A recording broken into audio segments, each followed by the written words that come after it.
ফিরে এলাম বিরতির পর। এবারে যে খবরের দিকে নজর রাখবো, নেপাল কিন্তু ইতিমধ্যে কিন্তু উত্তপ্ত এবং নেপালের আন্দোলনের নেপথ্যে যেমনটা জানা গেছে যে মূল কাণ্ডারি বছর 36-এর এক তরুণ এবং নাম সুদান গুরুং এবং সুদানের ডাকেই নাকি নেপালের রাস্তায় নেমেছে যুব সমাজ। এই নিয়ে বিস্তারিত জানবো, আমাদের সঙ্গে রয়েছে প্রতিনিধি রূপাই ঘোষ। রূপাই, কি জানতে এবারে এই নেপালের যে বছর 36-এর এক তরুণ, তার ডাকেই নেপালের রাস্তায় নেমেছে যুব সমাজ, কি বলবে? দেখো, যেমনটা খবর উঠে আসছে বিভিন্ন সূত্র মারফত যে হঠাৎ করে যে একটা আন্দোলন যেটা গত দুদিনের মধ্যে কার্যত নেপালের সরকারকে বিধ্বস্ত করে দিল এবং এর মধ্যে দেশ ছেড়ে চলে গিয়েছে নেপালের প্রধানমন্ত্রী এবং সরকারের পতন ঘটেছে। এত বড় একটা আন্দোলনকে সংগঠিত করবার ক্ষেত্রে যে মুখটা হঠাৎ করে সামনে আসছে তার নাম সুদান গুরুং, 36 বছরের যুবক, যে আগাম একটা 8 তারিখে বার্তা দিয়ে জানিয়েছিল যে 8 তারিখ এমন একটা দিন আসবে, যে সময় আসবে, যে সময়টা হবে শুধু যুব সমাজের এবং যুব সমাজ সেই তার শক্তি সেদিন প্রদর্শন করবে।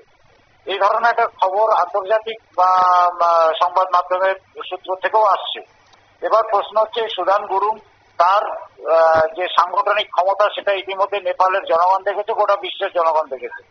তার ডাকেই যদি এরকম লক্ষ লক্ষ যুবক যুবতী যুব সমাজ রাস্তায় নামে এবং দুর্নীতির বিরুদ্ধে সোচ্চার হয়ে একটা সরকারের পতন ঘটাতে পারে, তাহলে তার পেছনে কারা রয়েছে, তার পেছনে যে থিঙ্ক ট্যাঙ্ক রয়েছে তাদের বিশ্লেষণ করার চেষ্টা চলছে।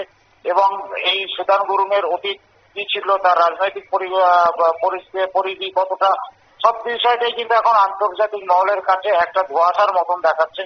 এটা স্পষ্ট যে এই ধরনের সুদান গুরুং এর মতন কিছু যুবক হয়তো আরো পেছনে রয়েছে, যাদের মদতেই কিন্তু নেপালের যে দুর্নীতিগ্রস্ত সরকার যেটা অভিযোগ করছিল সাধারণ যুব সমাজ সেখানকার, তাদের এই বিশাল আন্দোলন এবং বলা যেতে পারে তাদের জয়, কেন ইতিমধ্যে নেপালের সরকারের পতন ঘটেছে।